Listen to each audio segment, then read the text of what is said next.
ইমাম আবু হানিফা নববী গুণে গুণান্বিত, ক্ষমার মহানুভবতার গুণ আল্লাহ তাআলা তার মধ্যে দিয়েছে। তিনি বললেন, ঠিক আছে, আমি মাফ করে দিলাম, ক্ষমা করে দিলাম। কারণ নবীজিকে যদি কেউ ব্যক্তিগত কারণে কষ্ট দিত, আমার আপনার নবী তাকে মাফ করে দিতেন। যদি নিজের ব্যক্তিগত বিষয় হইতো, নবীজি কি করতেন? মাফ করে দিতেন। ইমাম আবু হানিফা বলছেন, মাফ করে দিলাম। এইবার লোকটা বলে, এই যে এক থলে স্বর্ণ খলিফা আপনার জন্য হাদিয়া দিয়েছে, আপনি গ্রহণ করলে তিনি সুনিশ্চিত হবেন যে আপনি মাফ করেছেন। ইমাম আবু হানিফা বলে, না, এটা ফেরত নিয়ে যান, আমি তাকে মাফ করে দিয়েছি। লোকটা বারবার জোরাজুরি করতেছে। ইমাম আবু হানিফা এবার বলে, আপনার খলিফা আমারে যে হাদিয়া দিল, এত টাকা পাইল কই? বলে, উনি কোথার থেকে দিবে? উনি রাষ্ট্রীয় কোষাগার থেকে দিয়েছে। বলে, না, রাখা যাবে না, ফেরত নিয়ে যান। এইবার লোকটা বলে, আপনি রাখেন, আপনার ব্যক্তিগত কাজে ব্যয় করার দরকার নেই, আপনি সাদাকা করে দিয়েন।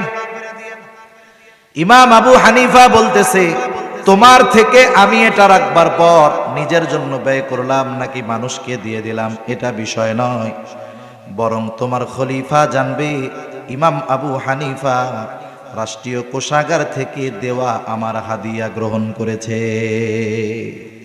সুতরাং এটা নেওয়ার কোনো সুযোগ নাই, ফেরত তো নিবাই। খলিফাকে গিয়ে বলবা, রাষ্ট্রীয় কোষাগার থেকে তার জন্য যেই ভাতা আছে, এই ভাতার বাইরে এক দিনার বা দিরহাম ব্যক্তিগত কাজে ব্যবহার করার কোনো সুযোগ নেই। কঠোর ভাষায় বলে দিচ্ছে। এইবার লোকটার একটু মেজাজ খারাপ হয়েছে তো। আর মানুষ তো বদনাম বলার সময় তিলকে তাল বানায় ফেলতে পারে। এই গুণ মাশাআল্লাহ মানুষের মধ্যে সেই রকম। মনে করেন একজনের দোষ আর একজনের কাছে বলবে, এত সুন্দরভাবে বলতে পারে, মনে হয় যে মিথ্যাকে একটা শৈল্পিক রূপ দিয়ে সাজাইয়া মিথ্যা কথা কইতে পারে। ও গিয়ে সুন্দর মতো এই বিষয়টাকে খুব আকারে খলিফার সামনে বলছে, কত বড় সাহস দেখছেন, আপনার হাদিয়া তো নেয় নাই, বরং এইভাবে বলছে যে আপনি খেয়ানত করতেছেন। খলিফা আবার রাগ হয়ে গেছে, এরকম কথা আমারে বলছে, আমি খলিফা আমার এরকম বলছে, যাও। পাঠাই দিছে বাহিনী, আটক করো, জেলখানার মধ্যে ঢুকাই দাও। ঐতিহাসিকেরা লিখে, ইমাম আবু হানিফাকে প্রতিদিন চাবুক দিয়ে আঘাত করা হতো, আর বলা হতো প্রধান বিচারকের দায়িত্ব গ্রহণ করেন, ছেড়ে দেওয়া হবে। চাবুকের আঘাত সহ্য করে ইমাম আবু হানিফা, এরপরেও প্রধান বিচারকের দায়িত্ব গ্রহণ করে না। ঐতিহাসিকদের থেকে দুইটা মত পাওয়া যায়। একটা হলো খাবারের সাথে বিষ প্রয়োগ করে ইমাম আবু হানিফাকে শহীদ করা হলো, হত্যা করে ফেলা হলো। আর এক বর্ণনা, তিনি প্রচন্ড রকমের অসুস্থ হয়ে গেলেন, ওনাকে বাড়িতে পাঠিয়ে দেওয়া হলো, তবে গৃহবন্দী করে ফেলা হলো, নজরদারিতে রাখা হলো। ওনার শাগরেদেরা জিজ্ঞাসা করে, ওস্তাদ, আপনাকে যেই দায়িত্ব নেওয়ার জন্য এত জুলুম করা হলো, সেই দায়িত্ব নেওয়ার যত যোগ্যতা দরকার যদি পৃথিবীতে একজনের মধ্যে থাকে, সেই ব্যক্তি হলেন আপনি। এরপরেও জুলুম সহ্য করলেন, এরপরেও দায়িত্ব কেন গ্রহণ করলেন না?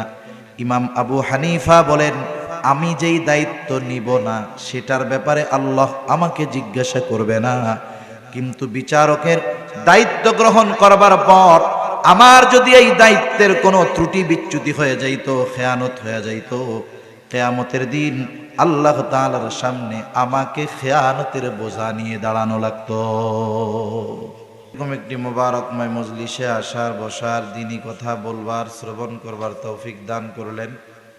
সে মহান মানিবকে খুশি করার জন্য মহব্বতের সাথে জবান খুলে অন্তর থেকে আমরা একবার কালিমাতুশ শুকর পাঠ করি, আলহামদুলিল্লাহ।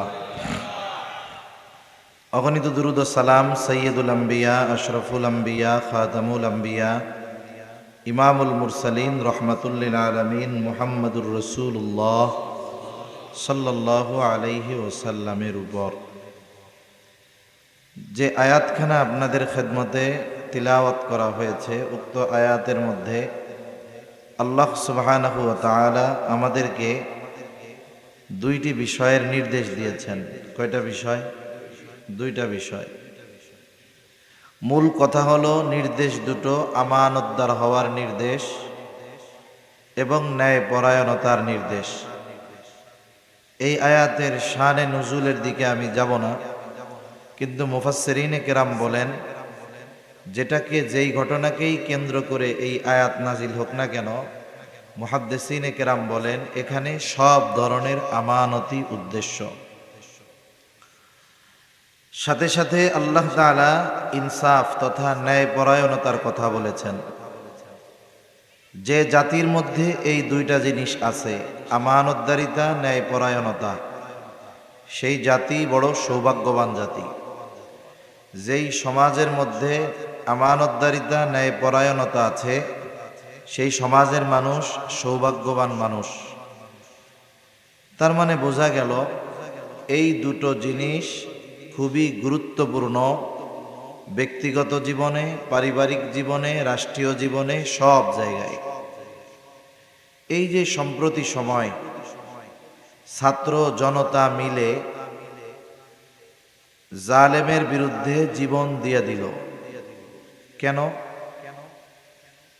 জালেমের মধ্যে কোনো ন্যায়পরায়ণতা থাকে না, অন্যায় ভরা থাকে। জালেমের কাজই হইল জুলুম করা।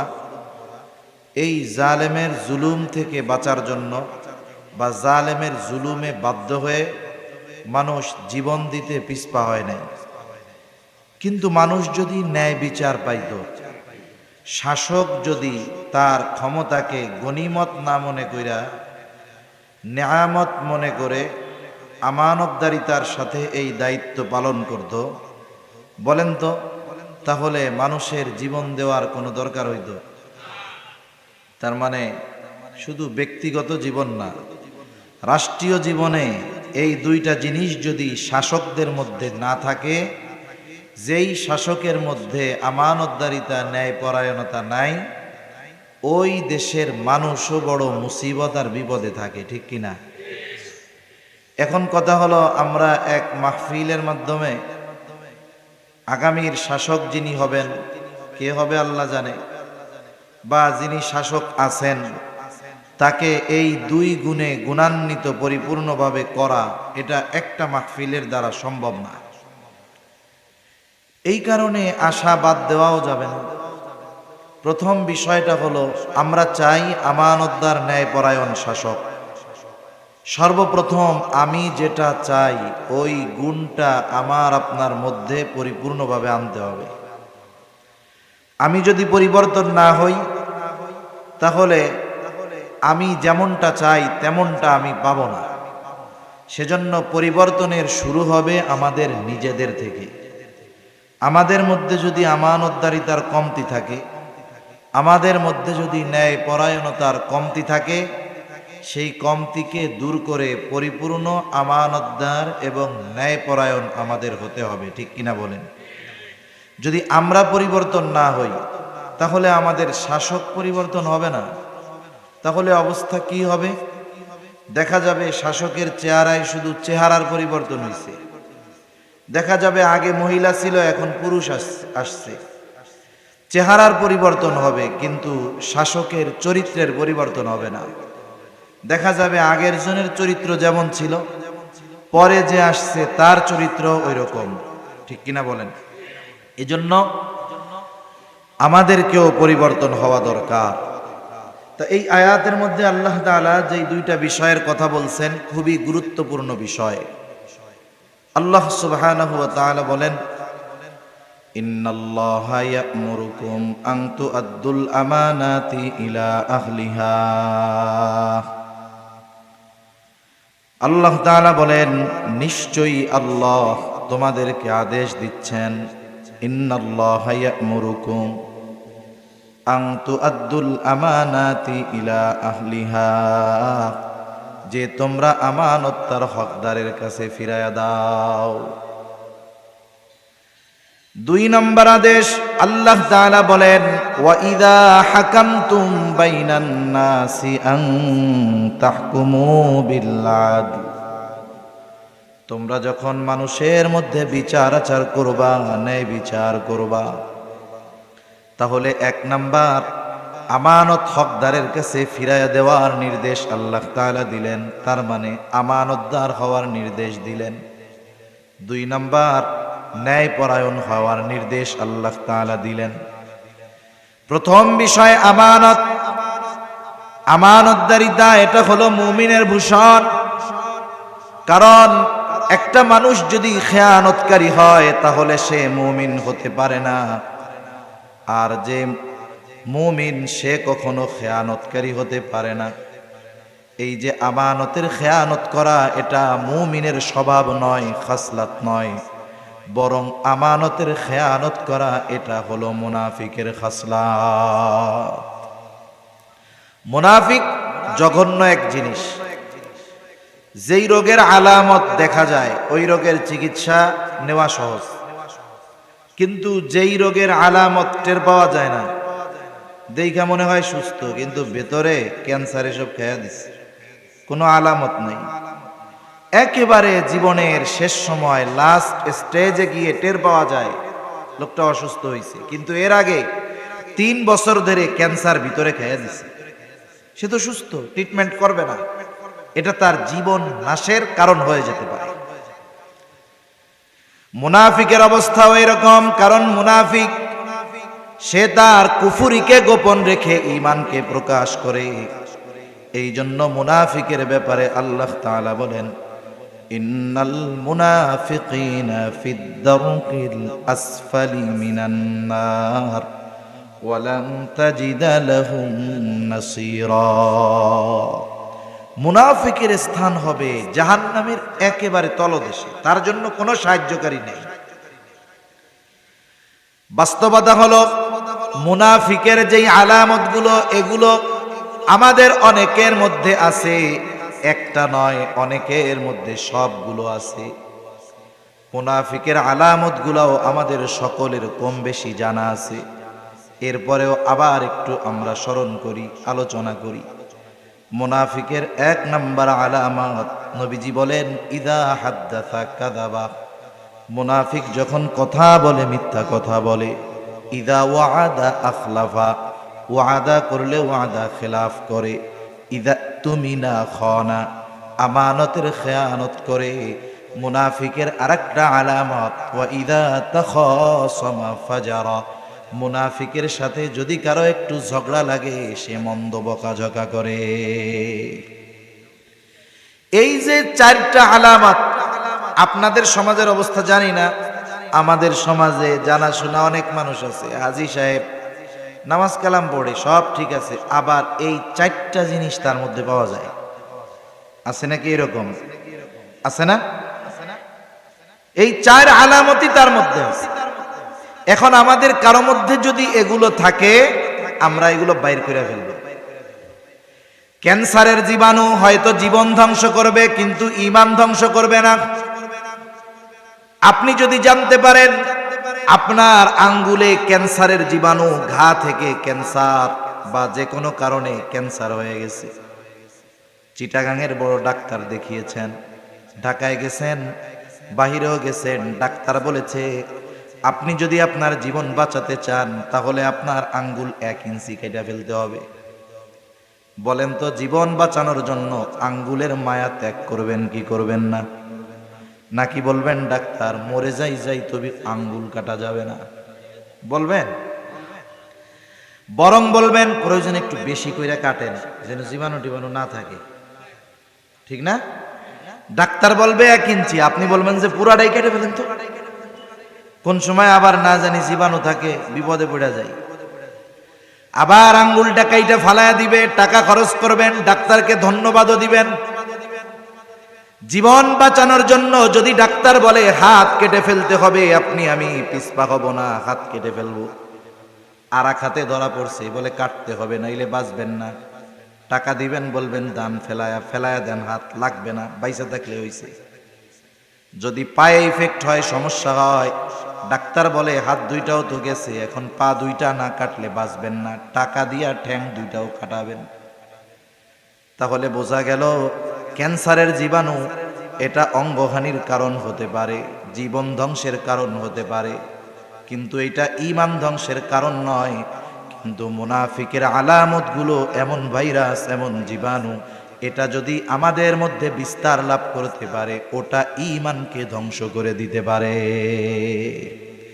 এজন্য এগুলো যদি আমাদের মধ্যে থাকে, আমরা বাইর করে ফেলবো ইনশাআল্লাহ। জোরে কোন ইনশাআল্লাহ। অরিজিনাল ইনশাআল্লাহ কইছেন তো আবার। ইনশাআল্লাহ কিন্তু নার বদলে ব্যবহার হয়, জানেন? মানে একটা জিনিস, একজন আপনাকে একটা কাজের কথা বলছে যে ভাই আপনার সাথে আমার এত ভালো সম্পর্ক, এই কাজটা আমারে কইরা দেন। এখন মুখের উপরে আপনি না বলবেন, যদি বলেন যে না আমি পারবো না, তাহলে এত মধুর সম্পর্ক, সে বেটা মনে কষ্ট পাবে না? এখন চিন্তা করে না কই কেমনে, কই ইনশাআল্লাহ। কি বলে? তার মানে ওইটা করবে না, না বলতে পারে না, নার বদলে ব্যবহার করে ইনশাআল্লাহ।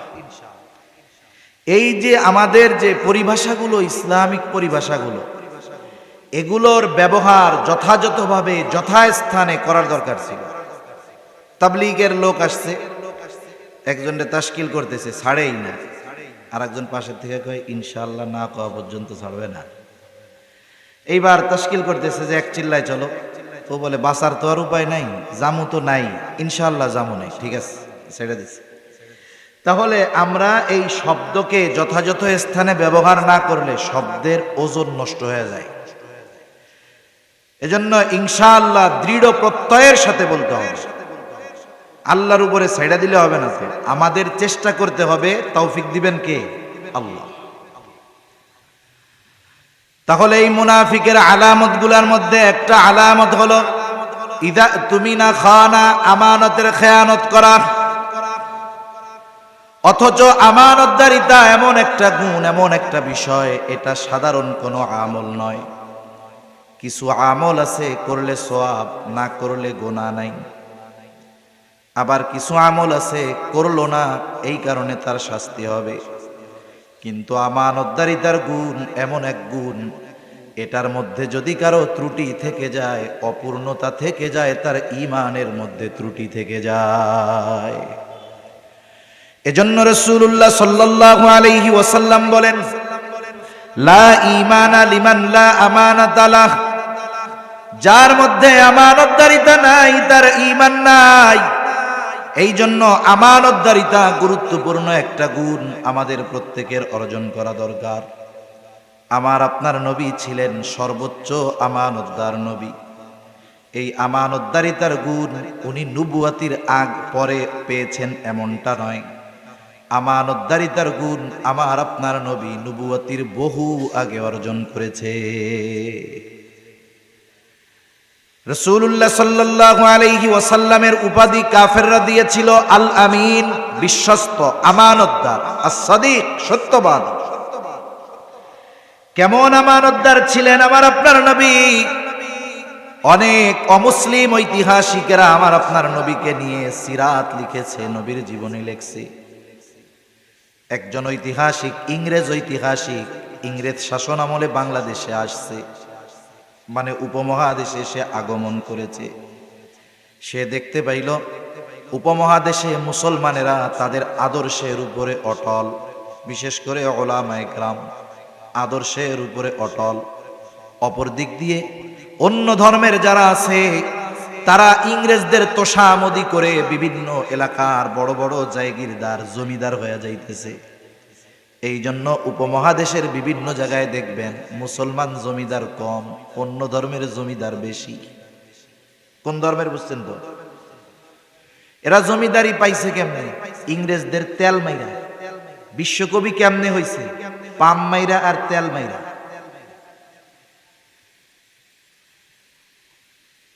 দেখে যে মুসলমানেরা তাদের নীতি আদর্শের উপরে অটল, ওই ধর্মের বড় বড় নেতারা সব তাদের মাথা ইংরেজদের পায়ের কাছে দিয়েছে, কিন্তু মুসলমানদের নেতৃত্ব স্থানীয় যারা, তারা তাদের মাথা দেয় না। লক্ষ লক্ষ আলেমদেরকে ইংরেজরা হত্যা করেছে, গাছের সাথে ঝুলায় রাখছে। এরপরেও মানুষগুলো কোন আদর্শের উপরে অটল অবিচল যে জীবন দিয়ে দেয়, তবু আদর্শ বিচ্যুত হয় না। কাকে তারা আইডল বেনেছে, অনুসরণ করে। এই ব্যক্তি মুসলমানদের অনুসরণীয় ব্যক্তিকে তালাশ করতে গিয়ে একজন মহামানবের সন্ধান পেয়ে গেলেন। তিনি হলেন মুহাম্মাদুর রাসূলুল্লাহ সাল্লাল্লাহু আলাইহি ওয়াসাল্লাম।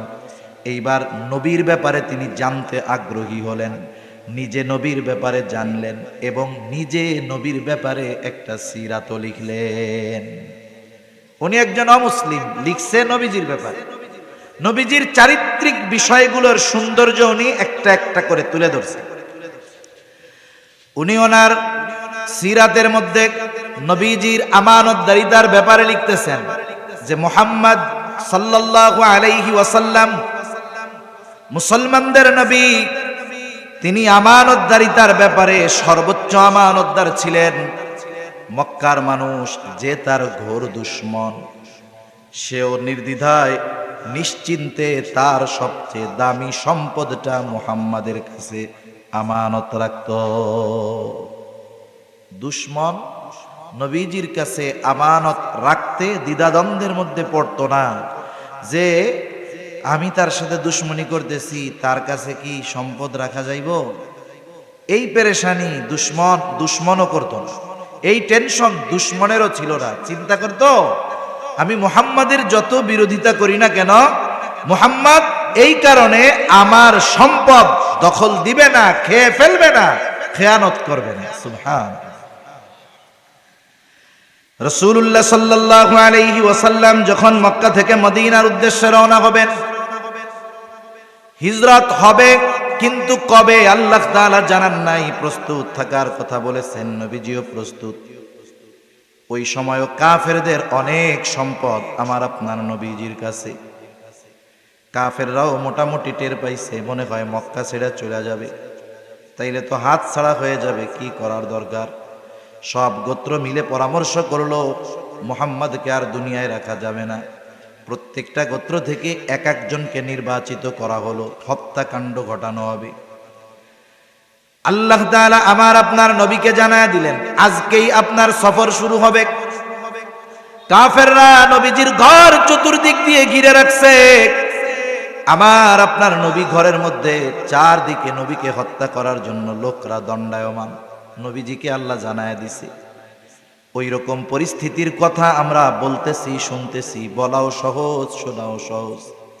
কিন্তু ওই অবস্থায় যদি কেউ পতিত হয়, তার মনের অবস্থা কেমন হবে চিন্তার বিষয়। নবীজিকে হত্যা করার জন্য নবীর ঘর চারদিক দিয়ে ঘিরে রাখছে, আর ওই অবস্থায় আমার আপনার নবী হযরত আলী রাদিয়াল্লাহু তাআলা আনহুকে নিজের ঘরে রেখে গেছেন। কেন? বলে ওই সময়ও কাফেরদের কিছু সম্পদ নবীজির কাছে আমানত ছিল। আল্লাহর নবী আলী রাদিয়াল্লাহু তাআলা আনহুকে সম্পদগুলো বুঝায় দিয়া গেলেন এবং প্রত্যেকের সম্পদ প্রত্যেকের কাছে ফিরাইয়া দেবার পর এরপরে মদিনার উদ্দেশ্যে রওনা হওয়ার নির্দেশ দিয়ে গেলেন। তার মানে ওই মুসিবতের সময়ও আমার আপনার নবী অন্য কারো মাল খেয়ানত করে নাই। আমরা হলে কি চিন্তা করতাম? আমরা চিন্তা করতাম যাদের জন্য জীবন চলে যাইতেছে, এদের মাল কি ফেরত দেওয়া লাগবে? এটা নিয়ে আরো যাইতে হবে। অথচ নবীজিকে যারা হত্যা করার জন্য ঘিরে রাখছে, তাদের সম্পদ তাদের কাছে পৌঁছানোর ব্যবস্থা না করে নবীজি সফর শুরু করেন নাই। কেমন আমানতদার মানুষ! এই ইংরেজ লিখতেছে যে একটা মানুষ তার সম্পদ নিজের কাছে যত নিরাপদ মনে করত, তার চাইতে মুহাম্মাদের কাছে সম্পদটা গচ্ছিত রাখাকে বেশি নিরাপদ মনে করত। সুবহানাল্লাহ! সেই আমানতদার নবীর উম্মত আমরা। আমাদের আমানতদারিতার অবস্থা বড় খারাপ, সব ক্ষেত্রেই খারাপ, লেনদেনের ক্ষেত্রে খারাপ। আমরা তো আমাদের হাতে যেটা আসে এটা মনে করি এটা আমাদের। কোনটা আমানত, জামানত, অন্যের সম্পদ, এগুলো দেখার টাইম আমাদের নাই। আমরা যখন দেখি টাকার অঙ্ক বড়, আমার ঈমান ঠিক থাকে না, আগে টাকা লাগবে, এরপরে যাওয়াই হবে। সেজন্য আমাদের আমানতদারিতার গুণ অর্জন করার দরকার। আমানত কোথায় কোথায় হয়? এক নাম্বার, আমাদের প্রত্যেককে লেনদেনের ক্ষেত্রে সর্বোচ্চ আমানতদারিতার গুণ অর্জন করার দরকার। স্বাভাবিকভাবে লেনদেনের ক্ষেত্রে আমানতের বিষয়টা আমাদের কম বেশি জানা আছে। সহজ হিসাব হলো, আমার কাছে যদি কারো আমানত থাকে অথবা সাধারণ কোনো সম্পদ আমার আপনার কাছে থাকে, যিনি হকদার তিনি যদি ভুলেও যান, আল্লাহ তাআলার নির্দেশ আমাকে নিজ দায়িত্বে তার সম্পদ তার কাছে পৌঁছায়া দিতে হবে। এখন যার সম্পদ তার যদি মনে না থাকে, ফিরিয়ে দেওয়ার নির্দেশ আল্লাহ আমাদের দিয়েছেন, আমরা তো ওই মালিকের থেকে জোর করে সম্পদ নিয়ে যাইতে চাই। আর যদি মনে না থাকে তাহলে ওইটারে নিজের জন্য খাওয়া জায়েজ মনে করি। জোর তো মনে নাই, মনে যেহেতু নাই, দেওয়ার সেহেতু দরকার নেই। অথচ দায়িত্বটা কি ছিল? যদি আমার কাছে কারো হক থাকে, ওই ব্যক্তি জানেও না যে তার সম্পদ আমার কাছে, তার মনে না থাকুক, কিন্তু আল্লাহ তাআলা তার এই সম্পদ প্রকৃত হকদারের কাছে ফিরিয়ে দেওয়ার নির্দেশ আল্লাহ তাআলা আমাকে দিয়েছেন। এজন্য দায়িত্বটা ছিল আমার, তার মনে না থাক। কিন্তু আমরা কি করি? অনেক সময় অন্যেরটা ভোগ করার চেষ্টা করি। এটা করব না। সাধারণভাবে আমানতের সম্পদ আমার কাছে থাক, এমনে কারো হক থাক, আমি ভাই, আমার কাছে বোনের হক আছে, আমি এটা ফিরিয়ে দিব। আমার কাছে আরেকজনের সম্পদ আছে, আমি ফিরিয়ে দিব। যদি না হয়, কিয়ামতের দিন সবচাইতে নিঃস্বত ওই ব্যক্তি হবে যে মানুষের হক নষ্ট করে। এজন্য লেনদেনের ক্ষেত্রে সর্বোচ্চ স্বচ্ছতা অর্জন আমরা করব ইনশাআল্লাহ। কারণ মানুষ চেনার প্রকৃত পদ্ধতি হলো লেনদেন। তাহাজ্জুদ দিয়া, আওয়াবিন দিয়া, তাসবিহ দিয়ে আপনি একটা মানুষের প্রকৃত অবস্থা বিবেচনা করতে পারবেন না, প্রকৃত অবস্থা জানতে পারবেন না। প্রকৃত অবস্থা জানার অন্যতম মাধ্যম হলো লেনদেন। এজন্য অনেক ভালো মানুষ আছে এই দুনিয়ায়, যাদের আমরা চিনি, জানি, আছে হয়তো আপনাদের, কিন্তু দেখা যাবে তার লেনদেনে সর্বোচ্চ পর্যায়ের অস্বচ্ছতা। এই বিষয়টা নিয়ে লম্বা কথা বলার ইচ্ছা আমার নাই, এই জন্য এইদিকে যাব না। তাহলে 1 নাম্বার, লেনদেনের ক্ষেত্রে আমরা আমানতদারিতার গুণ অর্জন করব। 2 নাম্বার, শুধুমাত্র লেনদেনের মধ্যেই আমানতদারিতা তা নয়, কথাও কিন্তু আমানত হয়। নবীজি সাল্লাল্লাহু আলাইহি ওয়াসাল্লাম বলেন, ইদা হাদ্দাসার রাজুলু সুম্মা ইলতাফাতা ফাহিয়া আমানাতুন। নবী বলেন, যখন কেউ কোনো কথা বলে আর এদিকে সেদিকে তাকায়, ফাহিয়া আমানাতুন, ওই কথাটাও আমানত হয়ে যায়। একজন আমার আপনার কাছে আসছে, আসার পরে ডানে বামে তাকাচ্ছে, এদিক সেদিক তাকায় আর কথা বলে। এই যে তাকাইলো, এদিক সেদিক তাকিয়ে যেই কথাটা বলল, এই কথাটা আমার আপনার কাছে কি বলেন তো? আমানত। তার বলা লাগবে না যে এই কথাটা হুজুর আপনার কাছে আমানত, কারো কাছে বললেন না। বাস্তবতা হলো, যে এই কথা বলে সে আরো আগে ফাঁসে। যখন বলবে আমার কাছে হুজুর এই কথাটা আপনারে বললাম, আর কাউরে বললেন না।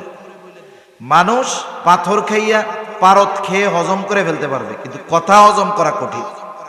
এই যে মানা করছে বলতে, এখন আমার আর একজনের কাছে না বলা পর্যন্ত পেটের মধ্যে পুটপুট করতে থাকবে খালি। এটা আমাদের অভ্যাস। একজন গেছে, সেই লোক চোখের আড়াল হওয়ার আগে পাশের জন্য আমি ডাক দিয়া কি বলবো, হ্যাঁ মিয়া, ওই লোকরে চিনেন? হ্যাঁ চিনি। আমার কাছে খুব গোপন একটা কথা বলছে, কারো কাছে বলতে মানা করছে। আমি তো আপনারে খুব বিশ্বাস করি, শুধু আপনার কাছেই বললাম, কিন্তু আপনি কিন্তু প্লিজ কাউরে বললেন না। আমারও তো এরকম বইলা গেছিল, আমি তো ওনার কাছে কইয়া দিলাম। উনি চিন্তা করবে হুজুর একজনের কাছে বলছে, তাইলে আমিও মনে হয় একজনের কাছে বললে অসুবিধা নাই। উনি এবার আর একজনকে বলবে যে হুজুর আমাকে খুব বিশ্বাস করে, অমকের ব্যাপারে এই কথা আমাকে বলছে, কারো কাছে বলতে মানা করছে, আমি তোমারে বললাম, তুমি কিন্তু কাউরে কইও না। এইবার উনি আর একজনকে বলবে। এভাবে বলতে বলতে সকালবেলার যেই কথা কারো কাছে বলা মানা ছিল, দুপুর হইতে হইতে পৌঁছিয়ে গেছে 100 জনের কাছে। একজনের কাছেও বলা মানা ছিল, পৌঁছায় গেল 100 জনের কাছে। তার মানে কথা যতজনের কাছে গেছে, খেয়ানত ততগুলা হয়ে গেছে। আমি বলেছি ঠিক একজনের কাছে, কিন্তু কথা যেহেতু পৌঁছায় গেছে 100 জনের কাছে, আমার খেয়ানত আর একটা নাই, 100টা হয়ে গেছে। কারণ কি নবীজি বলেন, কারো দ্বারা যখন কোনো ভালো কাজের সূচনা হয়, ভালো কাজ যতজন করে, যতদিন চলে, যার দ্বারা ওই ভালো কাজের সূচনা হলো, 1000 বছর পরেও যদি ওই কাজটা চলে, কবরে শুয়ে শুয়ে সওয়াব পাইতে থাকবে। আবার কারো দ্বারা যখন কোনো পাপের কাজের সূচনা হয়, ওই পাপের কাজ যতদিন চলে, যতজন করে, 1000 বছর আগেও যদি সে ওই পাপের কাজের সূচনা করে থাকে, কিয়ামত পর্যন্ত যদি চলতে থাকে, তাহলে ওই পাপ যত সংগঠিত হবে, ওই পরিমাণ গুনাহ ওই শুরু করে নেওয়ার আর আমল নামায় যোগ হতে থাকবে। নবীজি বলেন, আদম আলাইহিস সালামের হত্যাকারী সন্তান এই পৃথিবীতে অন্যায়ভাবে প্রথম হত্যা সংগঠিত হয়েছে তার দ্বারা।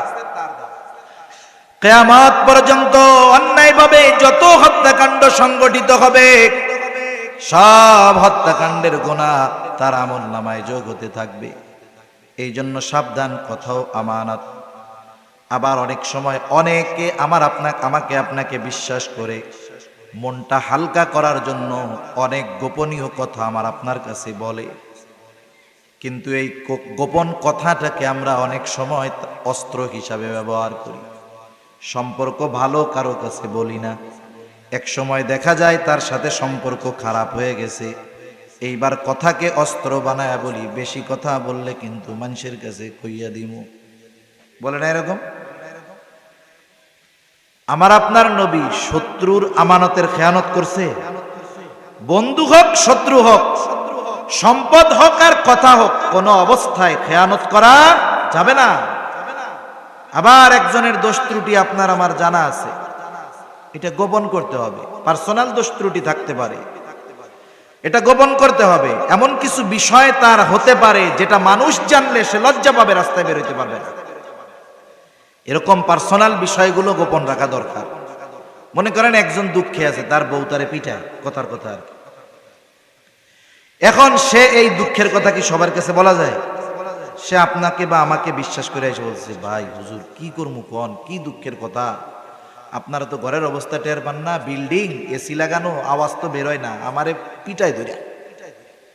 বলেন না কি করবো? এই যে বেচারা দুঃখ নিয়ে আপনার আমার কাছে বলল, এখন আমি যদি মানুষের কাছে মাইক দিয়া কই যে শোনেন অমুকরে কিন্তু অমুকের বউ পিটায়, ইজ্জত শরম ইজ্জত থাকবে? তার অবস্থা খারাপ হয়ে যাবে না?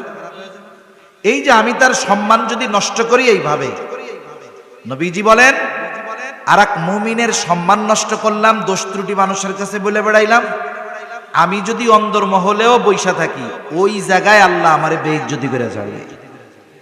আর যদি গোপন করতে পারি, তাহলে আল্লাহ তাআলা দুনিয়া আখিরাতে আমার আপনার অনেক দোষ ত্রুটি গোপন রেখে দিবে। তা কথার আমানতের বিষয় থেকে গেলাম, কথাও আমানত হয়। 3 নাম্বার দায়িত্ব আমানত, এটা বড় একটা আমানত, কিন্তু আমাদের সমাজে আমরা দায়িত্বটাকে আমানত মনে করি না। যদি কেউ বড় কোনো দায়িত্ব পায়, সে চিন্তা করে এটাই হলো আমার ইংল্যান্ডে, কানাডায়, বেগম পাড়ায় বাড়ি বানানোর একটা রাস্তা, অনেক সম্পদ বানানোর রাস্তা, গাড়ি বাড়ি বানানোর রাস্তা।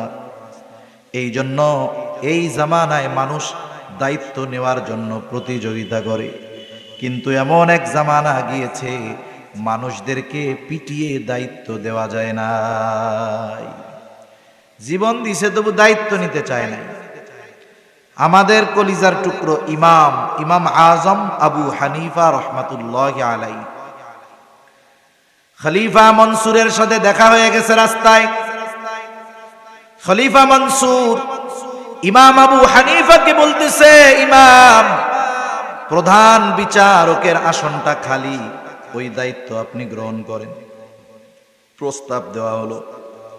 ইমাম আবু হানিফা সবার সামনে প্রস্তাব নাকচ করে দিলেন, ফিরায় দিলেন, না, আমি এই দায়িত্ব নিতে পারবো না।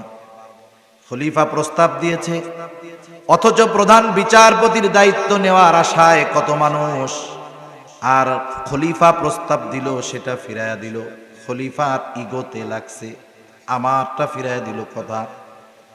রাগান্বিত খলিফা ইমাম আবু হানিফার গায়ে চাবুক দিয়ে একটা বাড়ি মেরে দিয়েছে। এইবার ফিরে গেছে রাজপ্রাসাদে।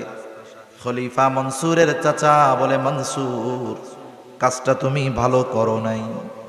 ইমাম আবু হানিফার গায়ে চাবুক দিয়ে আঘাত করে কাজটা ভালো করো নাই। বাস্তবতা হলো, মানুষ যখন রাগান্বিত হয় তার সিদ্ধান্ত নেওয়ার ক্ষমতা লোপ পেয়ে যায়, কমে যায়। ওই সময় যদি সে কোনো সিদ্ধান্ত নিয়ে নেয়, অধিকাংশ ক্ষেত্রে তার সিদ্ধান্ত গোটা জীবন পস্তানোর কারণ হয়ে দাঁড়ায়। এজন্য রাগান্বিত অবস্থায় কোনো সিদ্ধান্ত নিতে হয় না। এই যে আমাদের দেশে অনেক ঘটনা এরকম ঘটে, তুচ্ছ কারণে স্বামী স্ত্রীর মধ্যে ছাড়াছাড়ি হয়ে যায়, স্বামী স্ত্রীর তালাক দিয়া দেয় তুচ্ছ কারণে। ঘটে না এরকম মাঝে মধ্যে?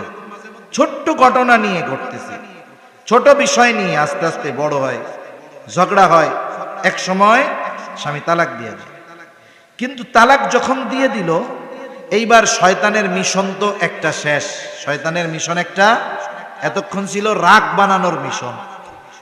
তালাক দেওয়া শেষ, এইবার শয়তান চলে যায়, মাথার মধ্যে নতুন কথা ঢুকায়। হায় রে, কি কামটা করলি রে বেটা, এই যে তোর যে 3 মাসের একটা বাচ্চা আছে, এই বউ গেলে এটারে পালবো কেডা? 2 বছরের একটা বাচ্চা আছে, তালাক যে দিয়া দিলি, এই বাচ্চারে লালন পালন করবো কেডা?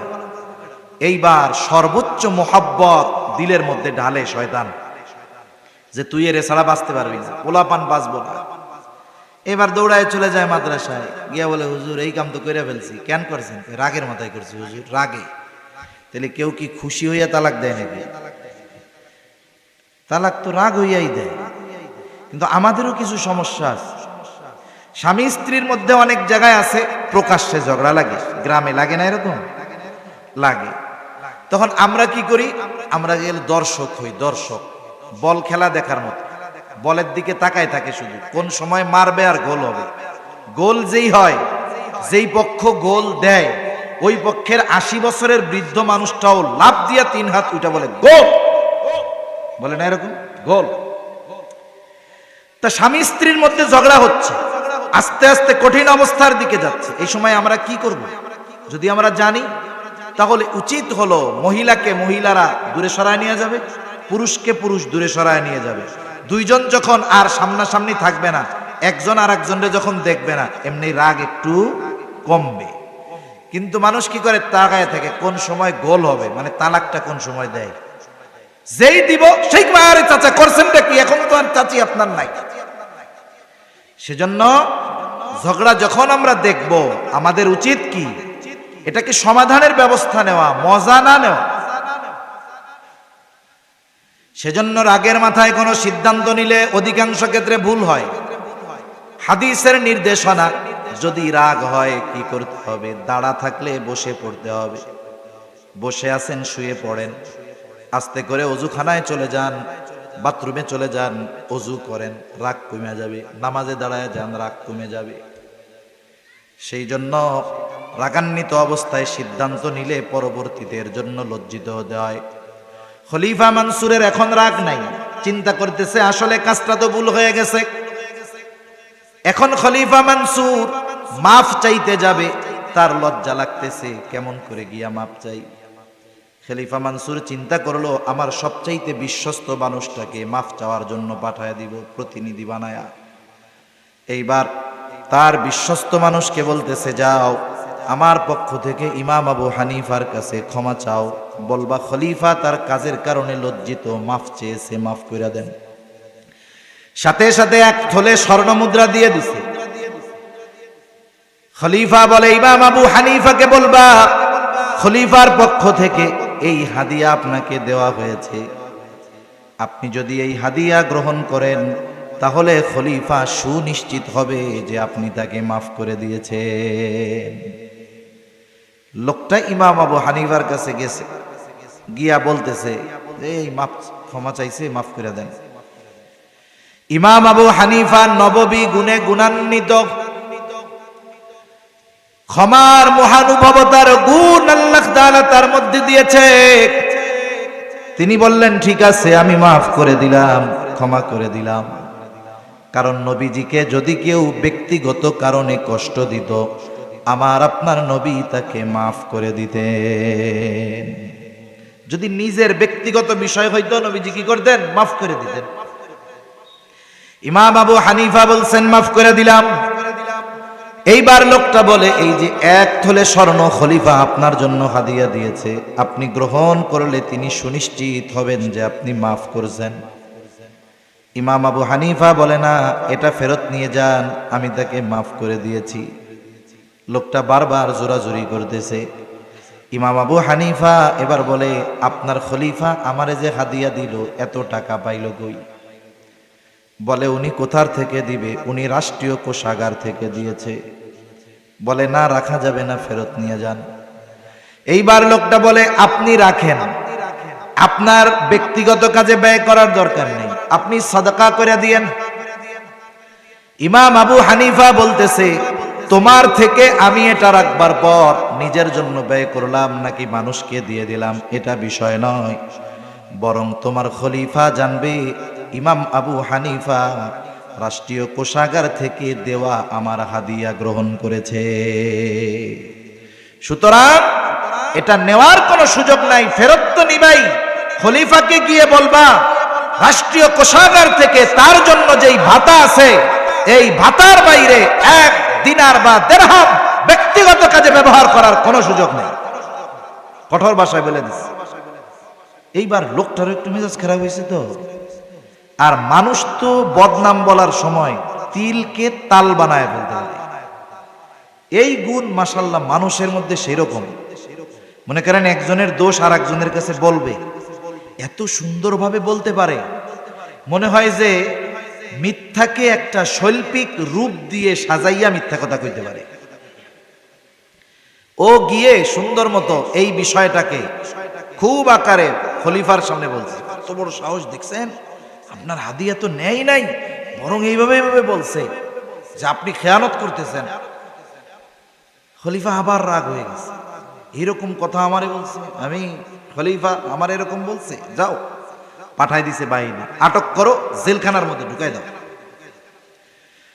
ঐতিহাসিকেরা লিখে, ইমাম আবু হানিফাকে প্রতিদিন চাবুক দিয়ে আঘাত করা হতো আর বলা হতো প্রধান বিচারকের দায়িত্ব গ্রহণ করেন, ছেড়ে দেওয়া হবে।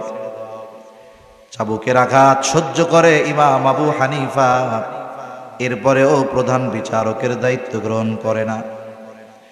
ঐতিহাসিকদের থেকে দুইটা মত পাওয়া যায়। একটা হলো খাবারের সাথে বিষ প্রয়োগ করে ইমাম আবু হানিফাকে শহীদ করা হলো, হত্যা করে ফেলা হলো। আর এক বর্ণনা, তিনি প্রচন্ড রকমের অসুস্থ হয়ে গেলেন, ওনাকে বাড়িতে পাঠিয়ে দেওয়া হলো, তবে গৃহবন্দী করে ফেলা হলো, নজরদারিতে রাখা হলো। ওনার শাগরেদেরা জিজ্ঞাসা করে, ওস্তাদ, আপনাকে যেই দায়িত্ব নেওয়ার জন্য এত জুলুম করা হলো, সেই দায়িত্ব নেওয়ার যত যোগ্যতা দরকার যদি পৃথিবীতে একজনের মধ্যে থাকে সেই ব্যক্তি হলেন আপনি। এরপরেও জুলুম সহ্য করলেন, এরপরেও দায়িত্ব কেন গ্রহণ করলেন না? ইমাম আবু হানিফা বলেন, আমি যেই দায়িত্ব নিব না সেটার ব্যাপারে আল্লাহ আমাকে জিজ্ঞাসা করবে না, কিন্তু বিচারকের দায়িত্ব গ্রহণ করবার পর আমার যদি এই দায়িত্বের কোনো ত্রুটি বিচ্যুতি হয়ে যাইত, খেয়ানত হয়ে যাইত, কিয়ামতের দিন আল্লাহ তাআলার সামনে আমাকে খেয়ানতের বোঝা নিয়ে দাঁড়ানো লাগতো। আবু দাউদের হাদিস, নবীজি বলেন, তোমাদের কাউকে যদি কোনো রাষ্ট্রীয় দায়িত্ব দেওয়া হয়, সে যদি ওই দায়িত্ব পালনে সুচ পরিমাণ খেয়ানত করে, সুচ পরিমাণ, একটা সুচ আর কয় টাকা, 1 টাকাও হবে না, 2 টাকাও হবে না। নবীজি বলেন, ওই সুচ পরিমাণ খেয়ানত যদি কেউ করে, কিয়ামতের দিন ওই ব্যক্তি খেয়ানতের বোঝা নিয়ে আল্লাহর সামনে হাজির হবে।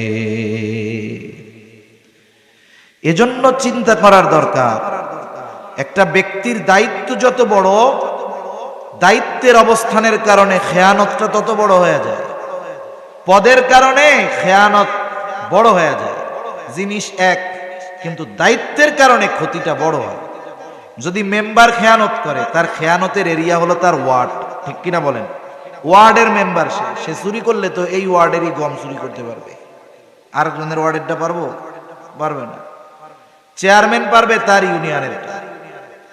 এখন এক ওয়ার্ডে 50 জনের গম আসছে, বন্টন হয় নাই, এক জায়গায় রাখা।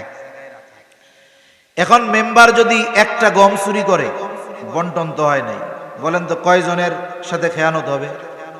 50 জনের সাথে, কারণ সবার হক আছে, এখনো তো বন্টন হয় নাই। এখন ইউনিয়ন পরিষদে গম আসছে, ওই জায়গায় আসছে 1000 মানুষের, চেয়ারম্যান সাহেব একটা গম চুরি করছে, কথার কথা, বলেন তো খেয়ানত হবে কয়জনের? এমপি সাহেবের কাছে আসছে ওই আসনের মনে করেন 1 লক্ষ মানুষের গম, কথার কথা, উনি একটা গম চুরি করছে, কতজনের সাথে খেয়ানত হবে? মনে করেন রাষ্ট্রীয় কোষাগার থেকে যদি কেউ 1 টাকা বা একটা গম চুরি করে, তাহলে ওই রাষ্ট্রের সব মানুষের সাথে খেয়ানত করা হবে। গম একটাই আছে, দায়িত্বের চেয়ার পরিবর্তনের সাথে সাথে এক গমের খেয়ানতের পরিধি কত বড় হয়ে গেছে। এজন্য যার দায়িত্ব যত বড়, তার খেয়ানতের বস্তু ছোট হতে পারে, কিন্তু দায়িত্বের পরিধি বড় হওয়ার কারণে খেয়ানতটা বড় হয়ে যায়। এজন্য যে কোনো দায়িত্ব নেওয়ার আগে আমাদের ভাবা দরকার। আমরা তো দায়িত্বের প্রতিযোগিতা করি, কিন্তু বাস্তবতা হলো দায়িত্ব যে কত বড় আমানত, এটা যদি আমরা অনুধাবন করতে পারতাম, তাহলে বিশেষ করে হক সম্পৃক্ত দায়িত্বগুলো সহজে আমরা কেউ নিতে চাইতাম না। সেজন্য দায়িত্ব আমানত, সময়টা আমানত।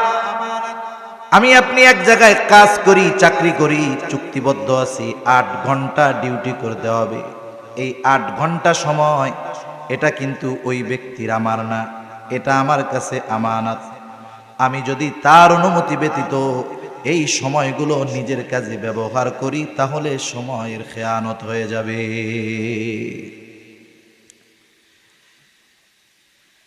আমাদের নিকট অতীতের মানুষগুলো সময়ের আমানতের ব্যাপারে কতটা সচেষ্ট ছিলেন। মাজহার নানুতুবি রহমাতুল্লাহি আলাইহি, মাজাহিরুল উলুম সাহারানপুর মাদ্রাসা, যার নামে হযরত মাদ্রাসায় পড়াইতেন, সবাই হিসাব করে টাকা নিতেন, ক্লাস করাইতেন, সময় হিসাব করে ওজিফা নিতেন। ওনার ব্যাপারে লেখা হয়েছে, উনি একদিন অফিসে গেছেন, অফিসে গিয়ে ওনারে ওজিফা দেওয়া হয়েছে। ওই মাসে একদিন ক্লাসের সময় উনি ওনার ব্যক্তিগত কাজে ব্যবহার করেছেন কিছু সময়। হিসাব করে ওই পরিমাণ সময়ের বিপরীতে যতটুকু অর্থ হয় ফেরত দিয়ে দিয়েছেন। জিজ্ঞাসা করে, হযরত এটা কি বেশি গেছে নাকি? তিনি বললেন, না, এটা আমার কাছে বেশি এসেছে এমনটা নয়, বরং এই মাসের অমুক দিন অমুক সময় এই কয় মিনিট আমি আমার নিজের কাজে ব্যয় করেছিলাম, যেটার বিপরীতে যেই অর্থ আমার জন্য নেওয়া উচিত হবে না, সেই জন্য সেটা ফেরত দিয়ে দিলাম।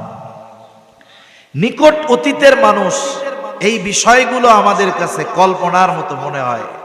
এজন্য কেউ যদি সময়ের ব্যাপারে তার চুক্তি থাকে, চাকরি বাকরি, যে কোনো মাদ্রাসা, স্কুল, যে কোনো জায়গায় হইতে পারে, আমার আপনার দ্বারা যেন সময়ের খেয়ানত না হয়। আমার কর্মস্থলের আসবাব যদি ব্যক্তিগত কাজে ব্যবহারের অনুমতি না থাকে, খাতা হোক, কলম হোক, টেলিফোন হোক, মোবাইল হোক, এটা ব্যক্তিগত কাজে ব্যবহার করলে খেয়ানত হবে। যদি অনুমতি থাকে তাহলে ভিন্ন কথা।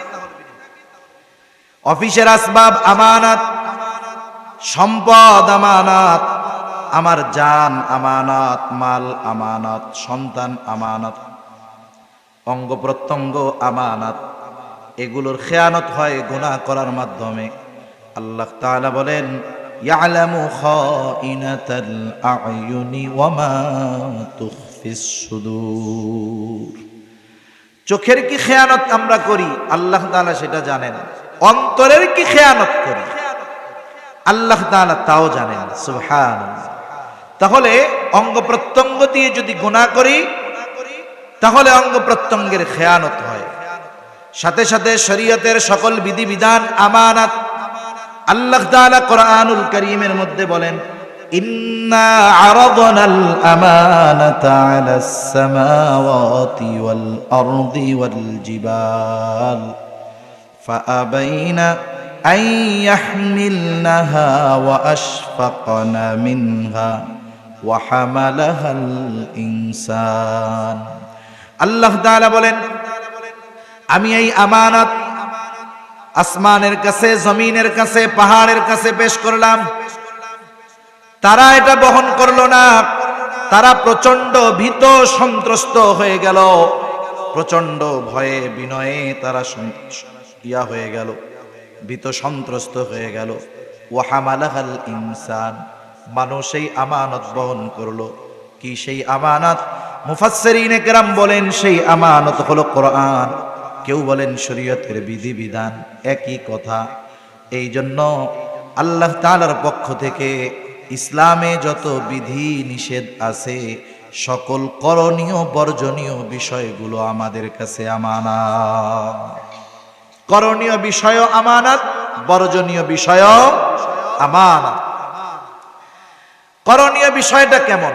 মুফতি রফি উসমানী রহমাতুল্লাহি আলাইহি এ ব্যাপারে ওনার সুন্দর বয়ান আছে। উনি লিখছেন যে আল্লাহ তাআলা আদেশ দিচ্ছেন, নামাজের আদেশ কার পক্ষ থেকে? আল্লাহর পক্ষ থেকে। এখন নামাজ পড়তে হবে, এই আদেশ আল্লাহ দিয়েছেন। এখন একজন ব্যক্তি নামাজ পড়লো না, প্রথমত আদেশ অমান্য করলো কার? আল্লাহ। এই যে আদেশটা আমানত ছিল, আদেশ পালন না করার কারণে প্রথমত সে খেয়ানতকারী। 2 নাম্বার, এই আদেশ পালন না করার কারণে, মানে নামাজ না পড়ার কারণে একটা শাস্তি আছে না তার? এটা তো তার জন্য আছেই। সাথে সাথে আদেশ অমান্য করার জন্য সে খেয়ানতকারী। আবার নিষেধের বিষয়গুলো এরকম, সুদ খায়ও না। এখন যে সুদ খায়, তাহলে নিষেধ অমান্য করবে। এই নিষেধটা আমানত ছিল তার কাছে, সে অমান্য করেছে। তার মানে প্রথমে খেয়ানতকারী, এরপরে যেই পাপটা করছে, পাপের জন্য আলাদা যেই গুনাহ আছে সেটা তার আমলনামায় যোগ হতে থাকবে। এজন্য শরীয়তের বিধিবিধানগুলো মেনে চলবো, নাইলে আমাদেরকে 1 নম্বরে খেয়ানতকারী হওয়া লাগবে। এই বিষয়গুলো যদি আমরা সামনে রেখে আগামীর পথ চলতে পারি, তাহলে আশা করা যায় আমানতদার মুমিন হওয়া যাবে। আল্লাহ তৌফিক দান করেন। তাহলে আল্লাহ তাআলা এই আয়াতের মধ্যে আমাদেরকে 2টা নির্দেশ দিয়েছিলেন। কয়টা? জোরে বলেন না, কয়টা? 2টা, আর বেশি সময় কষ্ট দিব না।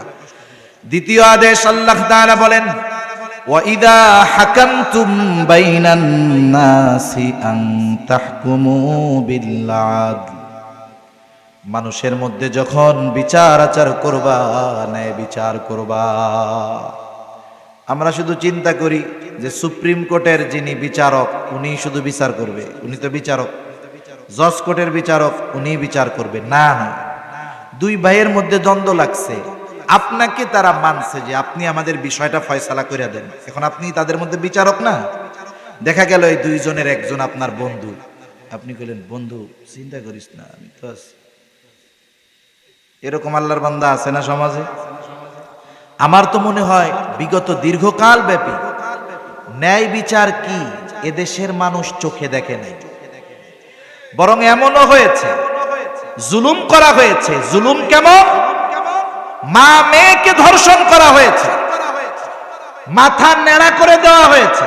মা মেয়ে বিচার চাওয়ার জন্য গেছে, মামলা করবে। যারা মামলা নিবে বলতেছে বাইসা আছো আলহামদুলিল্লাহ, কও বিচার দিয়া মইরো না। চিন্তা করছেন?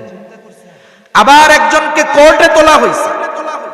রাসূলুল্লাহ সাল্লাল্লাহু আলাইহি ওয়াসাল্লাম বিচারকদেরকে বলেছেন, যারা বিচারক অবশ্যই তাদেরকে বাদী এবং বিবাদী উভয়ের কথা সমগুরুত্ব সহকারে শুনতে হবে। দেখা গেছে বাদী রাষ্ট্রপক্ষ আর বিবাদী মামলা হয়েছে হুজুরের বিরুদ্ধে। এক হুজুরের ব্যাপারে মামলা দিছে, হুজুরকে কথা বলারই কোনো টাইম নেই। হয় কি হয় না বলেন? অথচ বাদী বিবাদী উভয়ের বয়ান ইনসাফের সাথে সমগুরুত্ব সহকারে বিচারকের শুনতে হবে। বিচারকের জন্য, ন্যায় বিচারকের জন্য পুরস্কারের ঘোষণা যেমন আছে, আবার যারা বিচারের নামে অবিচার করেছে তাদের জন্য কঠিন শাস্তির কথাও নবীজি বলেছেন। ঠিক কিনা বলেন? নবীজি বলেন, যারা দুনিয়াতে ন্যায় বিচার করবে, কিয়ামতের দিন আল্লাহ তাআলা তার নিকটে বসবার জন্য ওই ন্যায় বিচারকদের জন্য মুক্তর চেয়ারের ব্যবস্থা করবে। এজন্য আমার আপনার কাছে যদি কেউ বিচার প্রার্থী হয়, আমি আপনি ন্যায় বিচার করব। আমার বন্ধুকে আর দুশমনকে এটা দেখব না। আবার অনেক সময় যদি আরেকজনের সাথে খারাপ সম্পর্ক থাকে, পাইছি আজকে, এতকাল তো বাটে পাই নাই, আজকে তোরে সাইজ করতে হয় কেমনে দেখমু। এখন শত্রু যদি আমার আপনার কাছে ন্যায় বিচার চাইতে আসে, অবিচার করা যাবে? আল্লাহ তাআলা বলেন, ওয়ালা ইয়াজরিমান্নাকুম শানাআনু কওমিন আলা আল্লা তা'দিলু ই'দিলু হুয়া আকরাবু লিত্তাকওয়া। কোন কওমের প্রতি বিদ্বেষবশত আল্লাহ তাআলা বলেন অবিচার তোমরা করবা না, বরং ন্যায় বিচার করবা। নবীজির কাছে বিচার আসছে জমি সংক্রান্ত বিষয়, একজন ইহুদি আর একজন নবীর সাহাবী বিচার আসছে। স্বাভাবিক দুনিয়ার বিচার হবে এভিডেন্সের উপরে, দলিলের উপরে। সর্বশেষ ইহুদিকে বলা হলো তুমি কসম করো, কারণ কসম যে করবে, ইহুদি কসম করলে রায় ইহুদির পক্ষে চলে যাবে। করেন, এটা একটা চিন্তার বিষয়। কিন্তু একটা সময় বিচারক বিচারের ক্ষেত্রে সব এভিডেন্স সব আছে, লাস্টে দেখা যায় দুইজনই মালিক হয়ে যায়। অবস্থা এরকম, রায় কার পক্ষে যাবে? যে একজনকে বলা হচ্ছে যে তুমি কসম করো, কসমের উপরে ভিত্তি করে বিচারক রায় দিয়ে দিতেন। তার মানে কসমের কত ওজন ছিল। ওই সময়টা এমন ছিল, খলিফাতুল মুসলিমিন সর্বোচ্চ ক্ষমতাধর ব্যক্তি যারা, তাদেরও ন্যায় বিচার মেনে নেওয়ার মন মানসিকতা ছিল। বিচারক রায় দিয়েছে, আমি প্রধানমন্ত্রী, আমার বিপক্ষে গেছে, কোনো অসুবিধা নেই। আর এখন যদি যারা ক্ষমতাসীন, রায় যদি তাদের বিপক্ষে যায়, প্রাইম মিনিস্টার লাগে না। আমরা দেখেছি এলাকার ফুসকা ফুসকা নেতাও ন্যায় বিচার মানতে রাজি নাই। মোট কথা হইল, ওরা ক্ষমতায় আছে, ওরা যা বলবে সব জায়েজ। বুঝেন নাই? ওরা যা বলবে তাই, মানে বিচারক রায় দিবে কেমনে এটাও সাজাই দেয় যে শুনেন আদালতে মামলা হবে, এইভাবে রায় দিবেন। হায় রে বিচারক! আল্লাহ তাআলা তোমাদের কি পরিণতি আছে আখিরাতে আল্লাহই ভালো জানে। সাহাবায়ে কেরামের মধ্যে এই মন মানসিকতা ছিল, ন্যায় বিচার মেনে নেওয়া। প্রতিবাদ করে নাই যে আমার বিরুদ্ধে বললা। খলিফাতুল মুসলিমিন হযরত ওমর রাদিয়াল্লাহু তাআলা আন একটা দুইটা উপমা উদাহরণ ঘটনা আপনাদের সামনে বলে আলোচনা শেষ করে দিব। খলিফাতুল মুসলিমিন হযরত ওমর রাদিয়াল্লাহু তাআলা অর্ধজাহানের শাসক যাকে বলা হয়, বাজারে গেছে ঘোড়া কেনার জন্য। এক ইহুদির কাছ থেকে ঘোড়া কিনছে। কেনার সময় খুব দেখা দেখা কিনছে। এইবার ঘোড়াটা নিয়ে বাজারের বাইরে গেছে, ঘোড়ায় উঠতে গেছে। এবার দেখে ঘোড়া তো খোড়া, পায়ে ডিস্টার্ব। আবার ঘোড়া নিয়ে ফেরত আসছে। ভিতরে যখন আসছে, কি ব্যাপার, তুমি আমারে খারাপ ঘোড়া দিছো কেন? আমি ভালো ঘোড়া দিছি। খলিফা বলতেছে, না তুমি আমারে খারাপ দিছো। না, ভালো দিছি। দুজনের মধ্যে তর্কাতর্কি চলতেছে না? চিন্তা করেন, অর্ধজাহানের শাসক, তার সাথে একজন মুসলিমও নয় অমুসলিম তর্ক লাগাই দিছে। হযরত ওমর রাদিয়াল্লাহু তাআলা আনহু বলেন, তোমার আর আমার মাঝে এই বিষয় নিরসনের জন্য একজনকে ফয়সালাকারী হিসাবে নির্ধারিত করো। ইহুদি নিজের ধর্মের কাউকে মানে নাই। দেখে বাজারের মধ্যে দেখা যায় সুরাইকে। বলে, খলিফা, আমার আর আপনার মাঝে এই বিষয়ের ফয়সালা দিবে সুরাই। বলে, হ্যাঁ ঠিক আছে। এবার সুরাইকে বলা হলো। সুরাই দুইজনের কথা সমগুরুত্ব সহকারে শুনলেন। এইবার জিজ্ঞাসা করে, খলিফাতুল মুসলিমিন আপনি কি চান? বলে, আমি চাই সে এই ঘোড়াটা ফেরত নিবে।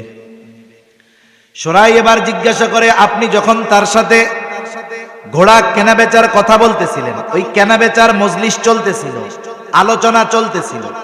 মজলিস কতক্ষণ চলে? কেনা বেচার আলোচনা যতক্ষণ চলবে, মজলিস ততক্ষণ চলবে। এখন যখন কিনছেন তখন কেমন ছিল? দেখে শুনেই তো নিলাম, ভালোই তো ছিল।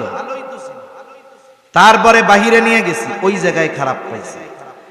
আপনি যখন তার কাছ থেকে নিছেন তখন কেমন ছিল? বলে, হ্যাঁ তখন তো কোনো সমস্যা ছিল না। বলে, খলিফাতুল মুসলিমিন ও ঘোড়া ফেরত নিতে বাধ্য, তবে আপনি যেমন ঘোড়া তার কাছ থেকে নিয়েছেন এমনটাই ফেরত দিতে হবে। সমস্যা যদি মজলিসের মধ্যে ধরা পড়তো তাহলে তো সমস্যা নাই, কিন্তু উনি তো বাইরে চলে গেছে, এখন তো মাসালা ভিন্ন হয়ে গেছে। খলিফাতুল মুসলিমিনের বিপক্ষে রায় গেছে, কাজী শেষ, সে তখন বিচারকের দায়িত্ব পায় নাই, সাধারণ পাবলিক। ও চিন্তা করে নাই রায়টা খলিফার পক্ষে দিয়া দেই, তাইলে তেল মারলে কাম হইব। সেও ন্যায় বিচার করছে, রায় খলিফার বিপক্ষে যায়। যা হযরত ওমর রাদিয়াল্লাহু তাআলা আনহু চুপ, ওনার বিপক্ষে রায় গেছে। একটু পরে উনি বলতেছে, হ্যাঁ এটাই ন্যায় বিচার, এটাই ন্যায় বিচার। সাথে সাথে বলতেছে, ও শুরাই, কুফার প্রধান বিচারকের আসন খালি, যাও, আমি তোমাকে প্রধান বিচারকের দায়িত্ব দিয়ে দিলাম। বিচারক ন্যায় বিচার করছে, রায় গেছে খলিফার বিপক্ষে, পুরস্কার কি দিছে? কুফার প্রধান বিচারকের আসন ফাঁকা, যাও ওই জায়গার নিয়োগ তোমারে দিয়ে দিলাম। এখন কোন আমাদের দেশের প্রধান বিচারক যদি রায় দেয়, রায় যদি শাসকের বিপক্ষে যায়, ওর তো বাইসা থাকাই দুরস্কার হয়ে যাবে, ঠিক কিনা বলেন? জীবনের হুমকি। আর ওই সময়ের মানুষ ন্যায় বিচার করার ব্যাপারেও আগ্রহী ছিল, মেনে নেওয়ার ব্যাপারেও আগ্রহী ছিল। আমি যত প্রভাবশালী হই না কেন, রায় আমার বিপক্ষে গেছে, বিচার আমার বিপক্ষে গেছে, ফয়সালা আমার বিপক্ষে না, ন্যায় বিচার তো হইছে, আমার বিপক্ষে গেল। হযরত আলী রাদিয়াল্লাহু তাআলা আন খলিফাতুল মুসলিমিন, তখন উনি একদিন কোথাও খুব দ্রুততার সাথে যাচ্ছিলেন। ওই সময় সাথে ওনার লৌহ বর্ম ছিল, হঠাৎ করে পড়ে গেছে, টেরও পান নাই, চলে গেছেন। একজন ইহুদি এটা খুঁজা পাইছে, কুড়ায়া পাইছে, দেখছে যে ঘোড়ার থেকে পড়লো। এইটারে কয়দিন বাড়িতে নিয়ে লুকায়া রাখছে, সুন্দর মতো ঘষা মাজা পরিষ্কার কইরা ওইটাকে বাজারে বিক্রয় করার জন্য উঠাইছে। অনেক সময় দেখবেন ঢাকা শহরে জুতা চুরি হয়, 2 দিন পরে আশেপাশের মার্কেটে খুঁজলে পাইয়া যাবেন ইনশাআল্লাহ। পাবেন না? এই ওই হাটহাজারি ওইদিকে একটা মসজিদ আছে না, কলেজ রোডের ওই দিক মনে হয় একটা মসজিদ আছে, মসজিদের অনেক জায়গায় লেখা আছে জুতা ভিতরে নিয়ে যাবেন সাবধান, আছে না একটা মসজিদ ইয়ার রাঙ্গামাটির রোডের দিকে যাইতে হাতের বাম পাশে লেখা, ওই জায়গায় বেশ কয়েক জায়গায় সতর্ক করা আছে। আমি একবার ওইখানে ঢুকছি, শুধুমাত্র ভেতরে নিয়ে গেছি, অজুখানার বক্সে রাখছি, পাশে শুধু প্রস্রাব করে বাইরেছি, দেখি আর জুতা নাই। কত এক্সপার্ট চোর ওরা, ভিতরে নিয়ে গেছি, প্রস্রাবখানার ভিতরে এক কোনায় বক্সে রাখছি, ওই জায়গা থেকে নিয়ে গেছি। তা এইরকম ঢাকা শহরেও চুরি হয়, আপনি আশেপাশে খুঁজলে কয়দিন পরে যাবেন, পাবেন। জুতা যদি এক জায়গায় 10 রকমের, এক রকমের 10 জোড়া থাকে, আপনি আপনারটায় পা ঢুকাইলেই বুঝতে পারবেন এটা আপনার জুতা। অন্যগুলো একই রকম, একই সাইজ, কিন্তু ঢুকাইলে বুঝবেন যে না, এটা আমার পায়ের জুতা না। যদিও একটু পালিশ পুলিশ করেছে, কিন্তু আলী রাদিয়াল্লাহু তাআলা আনহু দেখে টের পাইছে যে এটা আমার বর্ম, গিয়া ধরছে, এটা তো আমার। পাইছো কই? বলে না আমার, বলে না আমার। এই বিচার গড়ায় গেছে কাজী শুরাইয়ের দরবারে। তখন ইসলামের রাজধানী কুফা, খলিফাতুল মুসলিমিন কুফায়, আর কুফার প্রধান বিচারক কাজী শুরাই, ওই যে নিয়োগ দিয়ে গেছে ওমর রাদিয়াল্লাহু তাআলা আনহু। খলিফাতুল মুসলিমিনকে দেইখা উঠা দাঁড়াইতে গেছে, বসো, কি হইছে? বলে এই যে আমার লৌহ বর্ম, এটা চুরি করছে, এটা আমার। ও কয় আমার। এইবার বলে, খলিফাতুল মুসলিমিন, আপনি যে দাবি করতেছেন এটা আপনার, আপনার দাবির পক্ষে তো সাক্ষী দরকার। সাক্ষী? সাক্ষী কে? বলে আমার ছেলে আর আমার গোলাম। এইবার কাজী শুরাই বলে, পিতার ব্যাপারে পুত্রের সাক্ষ্য, আর মনিবের ব্যাপারে গোলামের সাক্ষ্য। রায় গেছে কার পক্ষে? ইহুদির পক্ষে। খলিফাতুল মুসলিমিনের পক্ষে রায় যায় নাই, রায় চলে গেছে। এবার সে বর্ম নিয়ে হাঁটা দিচ্ছে। এবার দুইজনে অন্য বিষয়ে কথা বলতেছে, কথা আলোচনা এটা হইতেছে না। দুর্মিয়া, আমি কি মিথ্যা কথা কইতে পারি? আমি খলিফাতুল মুসলিমিন, আমি নবীর জামাতা, আমি কি মিথ্যা কথা কই? রায় তুমি আমার বিপক্ষে দিলা। এরকম কোনো কথা না, অন্য বিষয়ের কথা চলতেছে। এবারও ইহুদি চিন্তা করে, কিরে খলিফাতুল মুসলিমিন, এটা তো আমার কাছ থেকে জোর করে কাইড়ে নিয়ে যেতে পারতো, আর আসলেও তো এটা আমি চুরি করছি, পাইছি, এটা তো ওনারই। কিন্তু এই ন্যায় বিচারের এই দৃষ্টান্ত তার হৃদয়ে রেখাপাত করছে, সে ফিরে আসছে। বলে, কি বলতে চাও? এবার ইহুদি এসে বলে, খলিফাতুল মুসলিমিন, এই বর্মর মালিক, আপনি একদিন যাচ্ছিলেন কোথাও, পেছন থেকে পড়ে গেছে, আপনি টের পান নাই, ধরেন এইটা আপনার। আর এই ন্যায় বিচারের এই দৃষ্টান্তে মুগ্ধ হয়ে ইহুদি কালিমা পড়ে সাথে সাথে মুসলমান হয়ে যায়। তাহলে শাসক যদি ন্যায় বিচার মানার ব্যাপারে আগ্রহী না হয়, বিচারক যদি ন্যায় বিচার করার ব্যাপারে আগ্রহী না হয়, তাহলে চিন্তা করেন আমরা যারা আম পাবলিক, আমরা ন্যায় বিচার পাবো, এটা স্বপ্ন দেখাও অসম্ভব। শেষ একটা দৃষ্টান্ত আমার আপনার নবীর ব্যাপারে বলে শেষ করে দেই। হাদিসের মধ্যে আসছে, কুরাইশ বংশের একজন মহিলা, কুরাইশ বংশের অন্যতম 3টা শাখা ছিল, গোত্র ছিল। একটা হলো হাশেমি, একটা হলো উমাইয়া, আর একটা হলো মাখজুম গোত্র। আমার আপনার নবী কুরাইশ বংশের হাশেমি গোত্রে জন্ম নিয়েছেন। জিবরাইল আলাইহিস সালাম বলেন, আমি পূর্ব থেকে পশ্চিম, উত্তর থেকে দক্ষিণ সমগ্র পৃথিবী ভ্রমণ করেছি, কুরাইশ বংশের হাশেমি গোত্রের মতো সম্মানজনক গোত্র আর কোথাও দেখি নাই। ওই গোত্রে আমার আপনার নবী আসছেন। তাহলে কুরাইশ বংশের একটা শাখা মাখজুম, এই মাখজুম গোত্রের একজন মহিলা চুরি করছে, চুরি। বংশ তো কুরাইশ, গোত্র ভিন্ন। এখন নবীর দরবারে বিচার হবে। সাহাবা কিরাম আমার আপনার নবীকে তো মহাব্বত করতেন, নবীর বংশের মানুষদেরকেও মহাব্বত করতেন। চিন্তা করতেছে, মহিলা কুরাইশ বংশের, এর যদি হাত কাটা হয় তাইলে পাবলিকের খাসলত খারাপ আছে।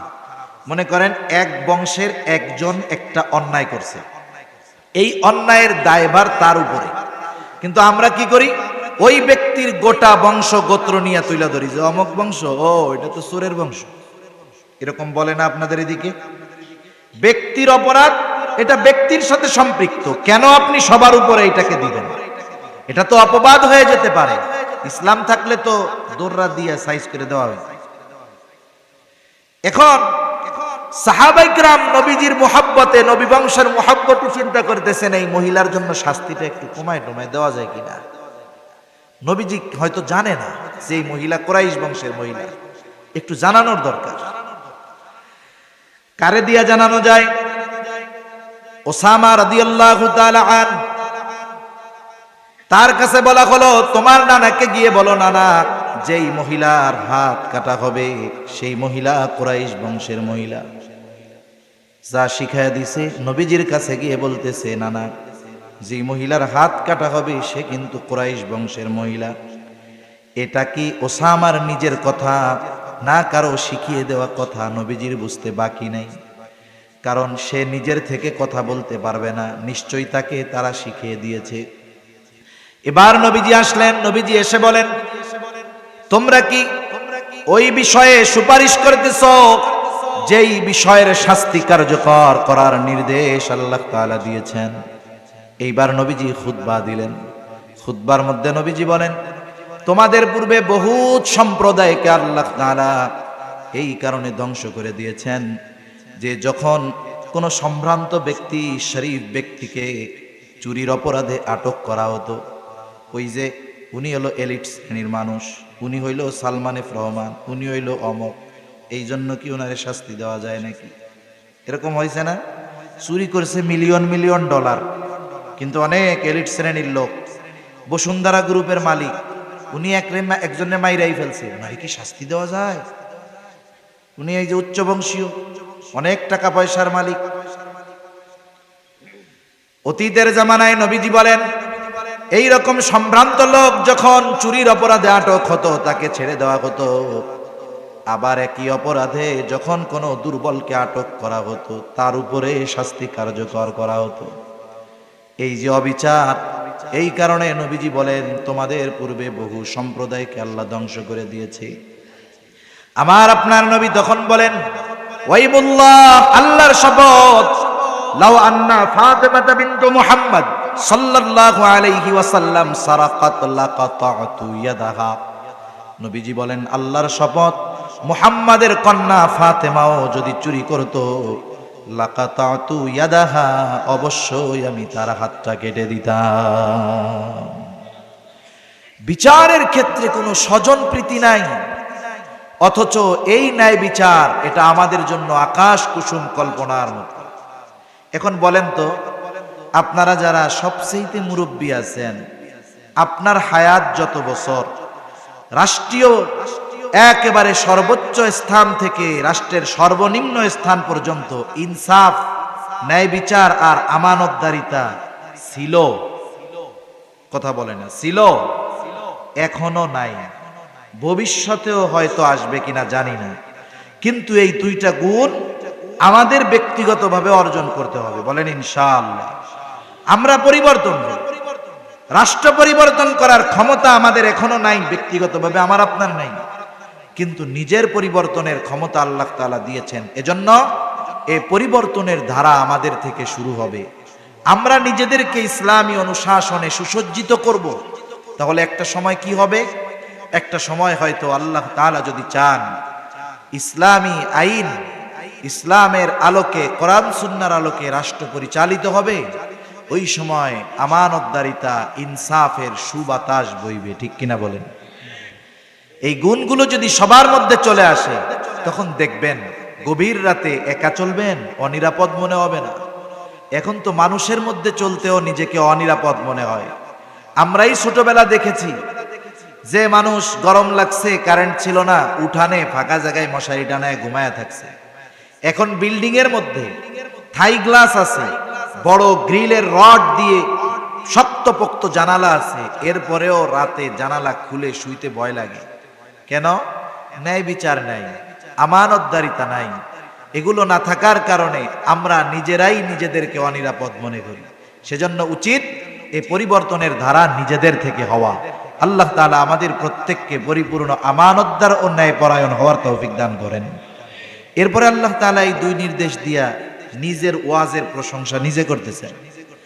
মানুষ যদি নিজের ভালো কাজের প্রশংসা নিজে করে, এটারে মানুষ বলদ বলে, বলদ। কিন্তু আল্লাহ তাআলা নিজের ওয়াজের প্রশংসা নিজে করতেছেন, এর দ্বারা আল্লাহ তাআলার বড়ত্বের প্রকাশ পায়। আল্লাহ তাআলা বলেন ইন্নাল্লাহা নি'ম্মা ইয়া'iদুকুম বিহ, নিশ্চয়ই আল্লাহ তোমাদেরকে কতই না সুন্দর ওয়াজ করলেন। তার মানে এই দুইটা গুণকে সুন্দর গুণ বলে অভিহিত করেছেন আল্লাহ। এই দুই গুণের ওয়াজকে সুন্দর ওয়াজ বলে অভিহিত করেছেন আল্লাহ।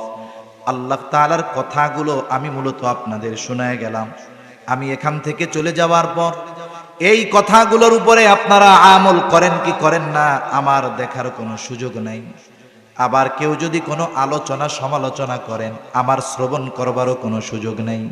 কিন্তু বলেন তো, এই কথাগুলো, সুন্দর ওয়াজগুলো আমরা শুনবার পর, জানবার পর যদি আমল না করি, কোনো আলোচনা সমালোচনা করি, আল্লাহ তাআলা দেখবেন কি দেখবেন না? আলোচনা করলে শুনবেন কি শুনবেন না? সেই কথাই কেমন যেন আল্লাহ তাআলা বলেন, ও আমার গোলাম, এত সুন্দর ওয়াজ তোমাদেরকে করলাম, এই ওয়াজ শোনার পরে, জানার পরে তোমরা আমল করো কি করো না, আমি আল্লাহ কিন্তু এটা দেখি। কি আলোচনা সমালোচনা করো, আমি আল্লাহ কিন্তু এটা শুনি। কেন? আল্লাহ তাআলা বলেন ইন্নাল্লাহা কানা সামিআম বাসীরা, নিশ্চয়ই আল্লাহ তাআলা হলেন সর্বশ্রোতা সর্বদ্রষ্টা। আল্লাহ তাআলা আমাদের সকলকে এই দুইটা গুণে পরিপূর্ণ গুণান্বিত হওয়ার তৌফিক দান করেন। সকলে বলি আমিন। ওয়া আখিরু দাওয়ানা আনিল হামদুলিল্লাহি রাব্বিল আলামিন। আসসালামু আলাইকুম ওয়া রাহমাতুল্লাহি ওয়া বারাকাতুহু।